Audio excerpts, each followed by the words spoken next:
Hello, I'm Sandy Arnette. On this edition of Commuter Connections, we'll take a look at new dedicated bus lanes in downtown Baltimore. MTA is helping to feed the hungry in our region. We'll show you. We'll visit MTA Commuter Bus for a look at what's new there. You'll meet one of our dedicated MTA employees who helps keep transit moving in Maryland. And we have your ride to the upcoming Komen Race for the Cure. All here on this edition of Commuter Connections.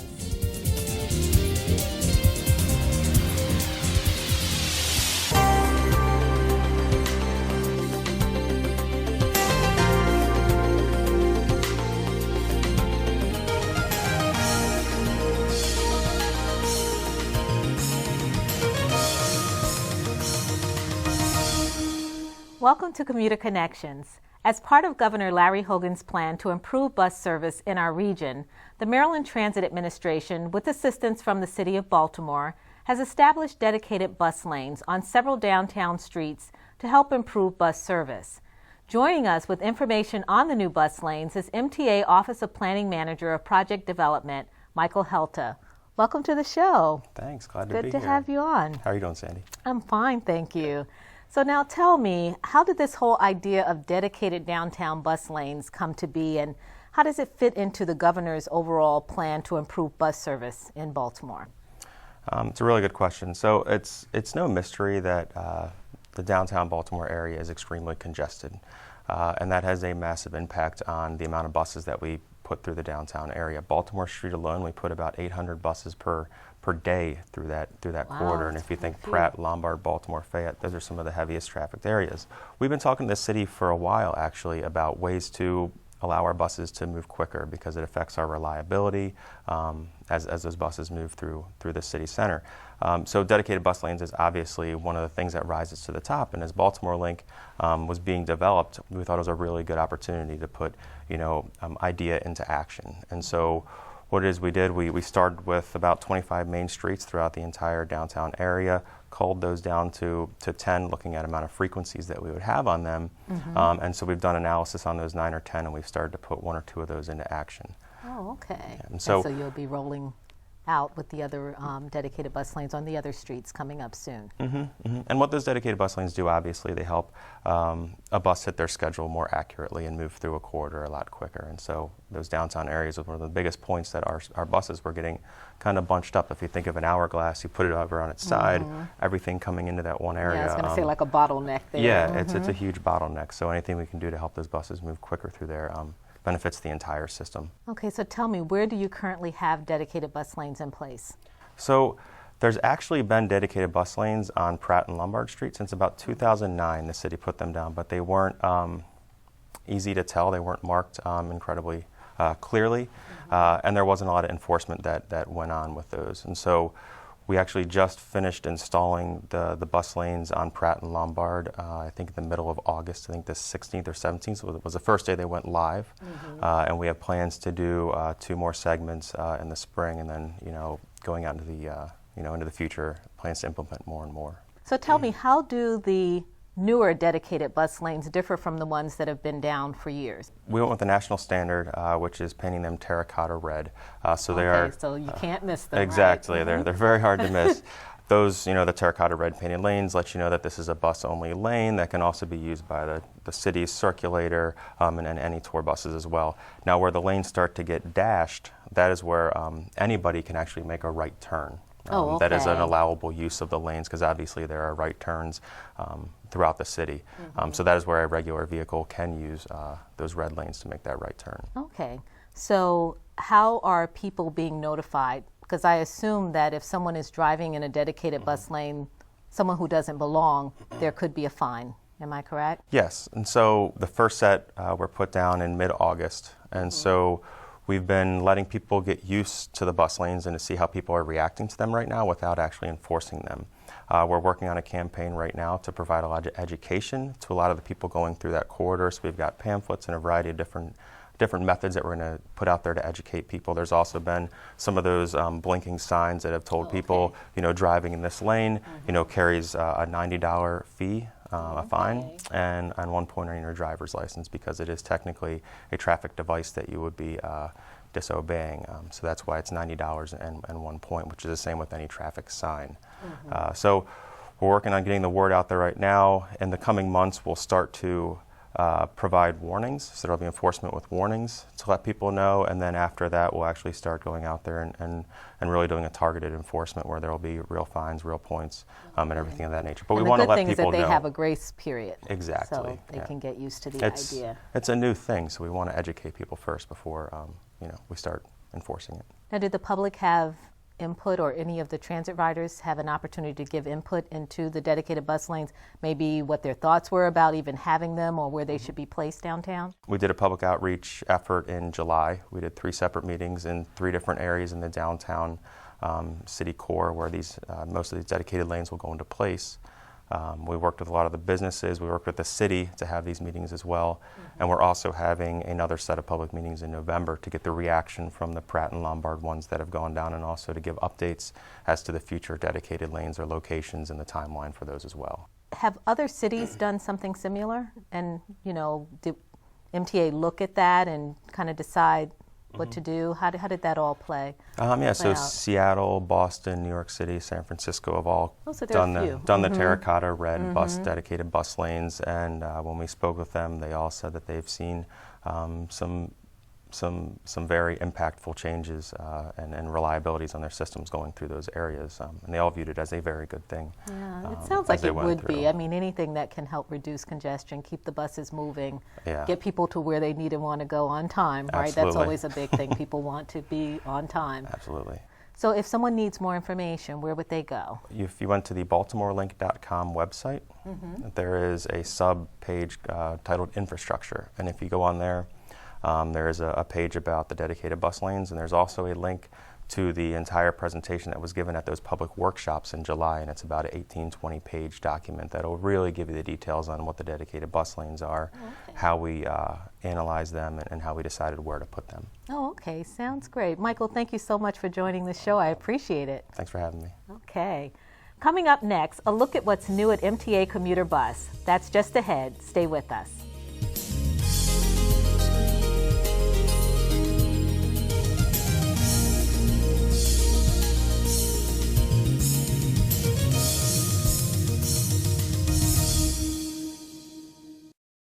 Each and every day, the MTA Commuter Bus service transports commuters to employment and educational opportunities throughout the state, from Central, Southern, and Western Maryland, and points in between.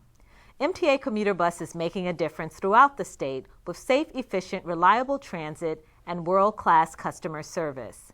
MTA Director of Commuter Bus, Glenn Safran, joins us to talk about his service. Welcome, Glenn. I appreciate you joining us on the show today. Thank you for having me. So how long has MTA's commuter bus service existed? Well, the commuter bus program started in the 1980s. In the very early 80s, there were some services taken over by the MTA into the Baltimore area, and then in the mid-1980s, service began into Washington, D.C. So is that largely where commuter bus service currently runs, or have you expanded? Absolutely. The primary market is both Baltimore and Washington, D.C. So tell me, roughly how many people rely on commuter bus? Currently, we have about 15,000 riders a day relying on the bus service, and even in the middle of the week, we tend to even go higher than that number. And what would you say are some of the benefits of taking commuter bus service? Well, some of the significant benefits are that folks can ride at relatively low cost in an over-the-road motor coach. They're restroom equipped, they're quiet, they have cloth seats, carpeted floors, very comfortable to ride in, and they can save a lot of gas and don't have to pay to park. Okay, do you find that more people are commuting toward Baltimore or toward D.C.? The Washington market is a lot heavier utilized than Baltimore. We have more routes going in, especially from the southern Maryland area. About 80% of the riders are going into the Washington area. How many routes do you have? It sounds like you probably have quite a few that are running. We do. We absolutely do. There's 36 routes effective today. Just last week we started a new route. So it's 36 routes traveling in and out of Washington, Baltimore, and around the state. And how much does it normally cost to take commuter bus service? Well, we have different zones for the length of the trips. So it's between $3 and $7. The average is $5 for most riders. That's the Zone 3 rate.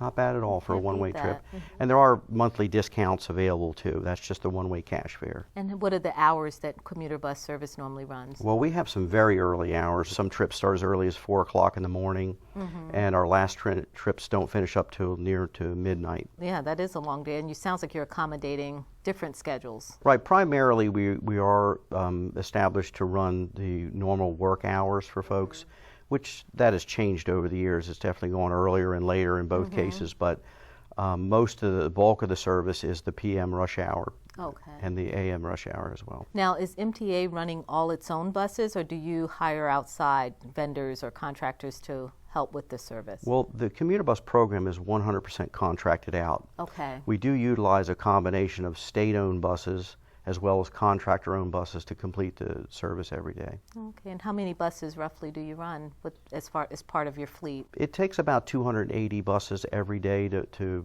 make the line for the run, and then with the spares needed, it's over 300 buses right now. Yeah, that's quite a few buses that are operating.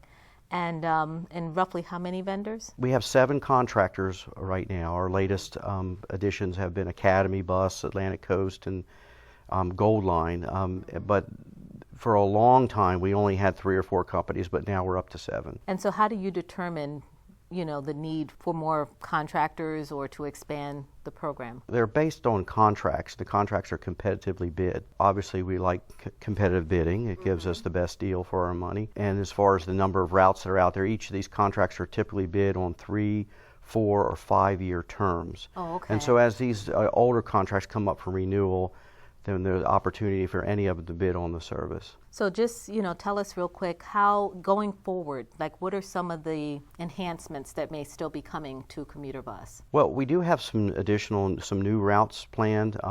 Specifically, there's a Route 210 that would be from the Annapolis and Maryland's Eastern Shore coming into Baltimore City in the mornings and returning folks in the afternoon.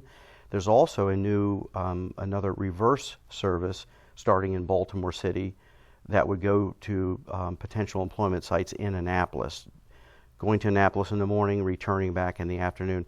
We're going to have hearings next month, and we're proposing to start that service as early as March of 2017. So where you're planning the new routes, is there service now, or this will be something completely new? This service does not exist now, and Okay. we're looking forward to it. Well, thank you, Glenn. I really appreciate you joining us on the show. Well, thank you very much for having me. Thank you. Coming up next, MTA is geared up to get you to one of the area's most important annual events. It's the Komen Race for the Cure.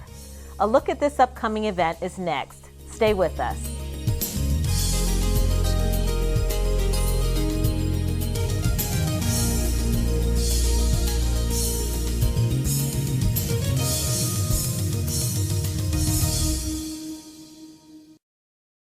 A moment in transit.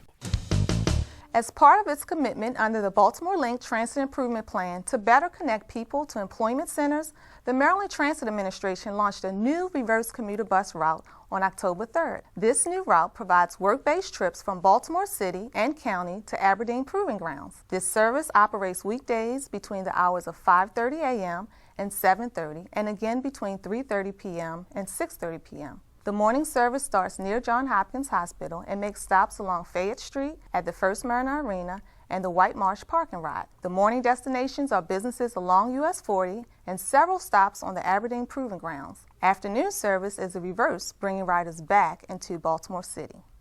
Aberdeen Proving Grounds, which is located about 30 miles north of the city, is Harford County's largest employer. In 2014, Aberdeen Proving Ground administered a commuter survey, and respondents overwhelmingly wanted more public transportation options to commute to work. Aberdeen Proving Ground is currently recruiting young scientists and engineers to the workforce, but many would like to live in metropolitan areas such as Baltimore City, so it is important to provide public transit options. The fare for the commuter bus number 425 is based on fare zones like other commuter bus routes. The 425 service falls into zones 1 and 3. A one-way fare can range from $3 up to $5, depending on where riders board the coach. While our commuter bus service has traditionally been designed to bring people to jobs in Baltimore, these new Baltimore Link enhancements are now connecting Baltimore City and Baltimore County residents to regional employers in Harford County. A moment in transit. The annual Komen Race for the Cure is an important annual event in our region. Thousands of race participants are expected to take part in this year's event to help raise money in the fight against breast cancer. MTA is a proud race partner and will be transporting many to the event on race day. MTA Deputy Chief Operating Officer Sean Adgerson recently joined me to talk about MTA service to the Komen Race for the Cure. Sean, welcome to the show. Thank you for joining us. Thank you for having me, Sandy. So what is the Komen Race for the Cure? So the Komen Race for the Cure is a large race that's held globally, over 150 races annually, and it represents over 1 million participants. And here in the Baltimore area, they have one here in Hunt Valley. And the event is really designed around bringing awareness to breast cancer. It helps to raise funds, obviously, for research, and it gives honor to those who've lost the battle with the disease, as well as honoring those who've survived the battle. So when and where does the event take place this year? So the event will be right here in Hunt Valley, Maryland on October the 23rd at 8 a.m. and run to about 11 a.m. Okay, and I know it's an event that draws in a huge crowd every year, which is great. What would be some of the best ways for people to get over to the race? So here at the MTA, we're going to tell you that light rail is the best way to get here. We have 2 stations right in the heart of the event, the one that we're at now here in Hunt Valley, as well as our other station over at McCormick Road. Going to be the best options to get to and from the event. Oh, okay. So how often will you have trains running that day? Because I know, it's a big event. I know a lot of people will be coming in. I would imagine, roads will be closed and it's starting early. So how many trains will you have running that day? So typically we, on a Sunday, we wouldn't start light rail service until 11 a.m. But for this event, we're going to be running a special service. So we're going to start at 5 a.m. Oh, nice and early. Yeah, nice and early. And we're going to start at our most southern station in Cromwell, which is in Glen Burnie, Maryland. We're going to run up at 5 o'clock, and then we're going to run another one at 5:30, and then 2 more, one at 6 and one at 6:30.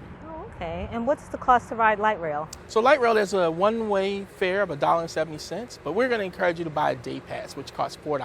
And that day pass will allow you multiple trips on any of our modes of transportation, and you can make a day out of it. When you're done with the event here in Hunt Valley, catch the train downtown and enjoy some of the things that Baltimore has to offer. Now tell me, why is it important for the MTA to be a partner with Komen Race for the Cure? I think, like you said, the key word is partner. At the MTA, one of our core missions is to be, a good community partner and be immersed in the community. And with, breast cancer, being a disease that affects so many, we want to use all of our mediums, including this show and, the other things that we have to promote, being a part of the event, as well as why we offer the additional transportation to come out and be a part of it.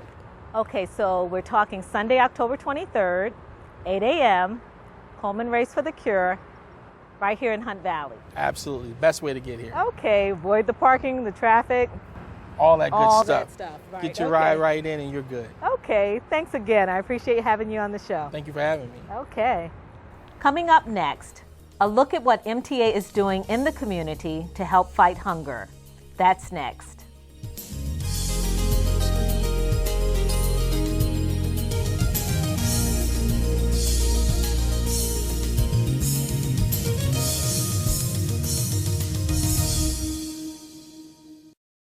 It's hard to believe, but 1 in 8 Marylanders go hungry each day.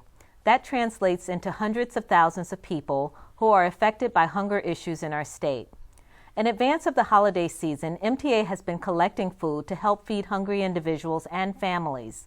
Joining me now to talk about this effort is MTA Deputy Director of Customer and Community Relations, Wayne Morse. Welcome to Commuter Connections. Well, thank you. It's great to be here. It's good to have you. So how did the MTA Food Drive effort come to be? Well, years ago, we did individual food drives, like with the Be Gaddy effort. Mm-hmm. And a decision was made that we, being the MTA has a large organization, we need to expand a little bit. So we teamed with the Maryland Food Bank because their distribution network allows us to help other food centers in the Be Gaddy effort. Oh, okay. So we've been with them now, the Maryland Food Bank, for over 20 years. Okay, which is a long time. When exactly did this year's MTA Food Drive take place? Well, Well, this year's food drive is Operation Orange, and it started September 1st, and it's going to the September 30th. And we've partnered with some of our state organizations like the Maryland State Police, the Maryland Department of Transportation, and the State Highway Administration. So you have a number of people that are joining in to By all make means. this a success.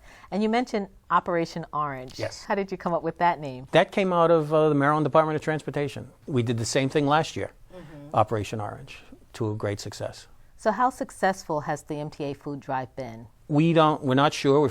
We're still tallying the amount of food given, but I can tell you last year, Operation Orange collected more than 28,000 pounds of food. Oh, wow. And roughly, do you know how many families that would feed? I mean, that's a lot of food, it sounds like. Well, there's a lot of families in need. In this area alone, there's 760,000 people that have food issues, and 250,000 of those are children. So it's an ongoing battle. Luckily, the MTA employees are very generous, and it's a big help. That's great that they're stepping up to help, because I know that's probably just with the hunger issues, that's probably an issue that's growing each and every year. It's growing and ongoing, yes. So for those employees that have been a part of the food drive, how did they get involved? Like, did you have containers set up at different work locations, or how did you do it this year? Definitely. We put collection points in all the modes and 6 St. Paul in the headquarters building. We've gotten a good response. I've seen some of the boxes, and they're definitely getting there. It's worked out. Okay. Again, the MTA is just very generous with their giving. Right. And that means a lot. And our employees are out and in the communities where the customers are. So we're trying By to all serve and means. give back, right? So tell me, what types of items are you requesting that people donate? Non-perishable canned goods are the best, but we'll take cereals, you name it, we'll take it, as long as it's not expired. Oh, okay. And what about toiletry items? Sure, we'll take those too. So if someone wants to donate any type of food or toiletry items or even money, where can they go to do so? The best place to go is online at mdfoodbank.org. And the directions are there, and they make it really easy. Basically, the Maryland Food Bank is accepting donations all year round. Is that correct? Always. Okay. Thank you for coming on and telling us about this, and I wish you much success, not only with this year's program, and I know you're still getting a sense of how well you did, but even going in the future, because you really are addressing a real need. Well, thank you very much. Coming up next, we'll introduce you to one of MTA's dedicated employees who assists in the mission of providing customers safe, efficient, reliable transit with world-class customer service. Stay with us.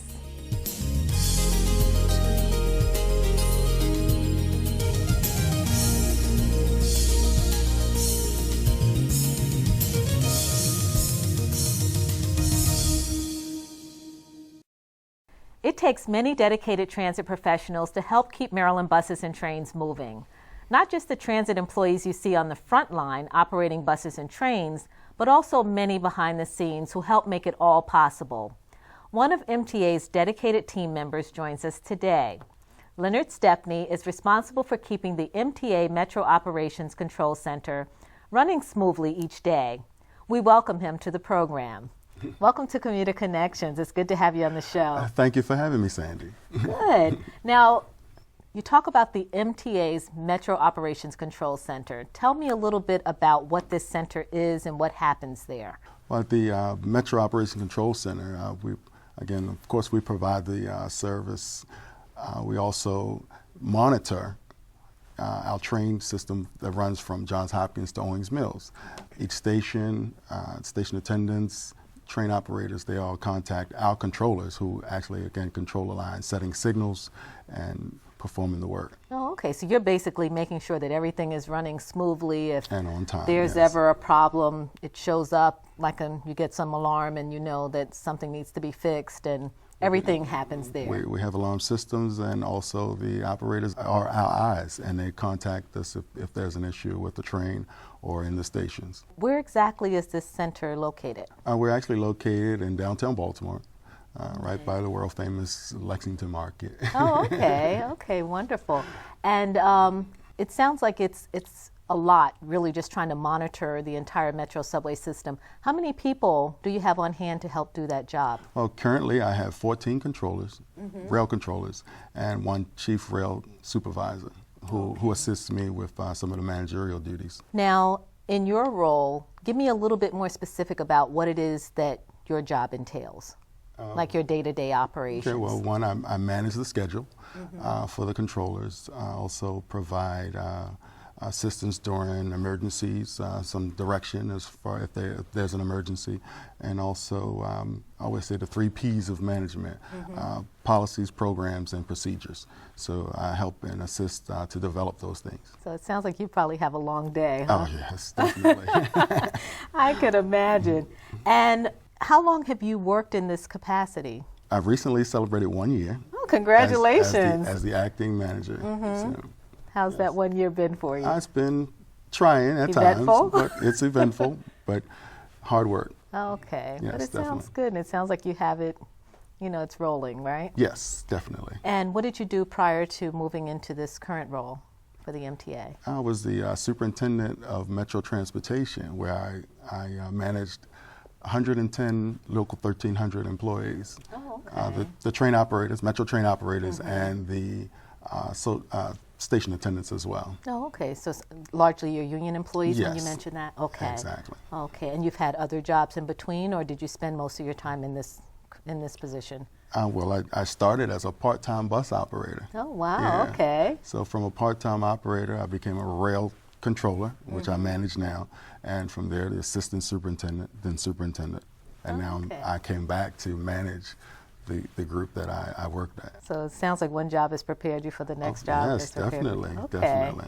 Well, that sounds good. Now, I guess, would you recommend, just say for a person who's looking for a career in transit, is this a field do you think is promising? Is it one that carries certain skills and qualifications? Oh, most definitely. If you have good organizational skills, a people's person, definitely those skills would definitely help you in this career. I mean, like I said, I've been doing it for so long.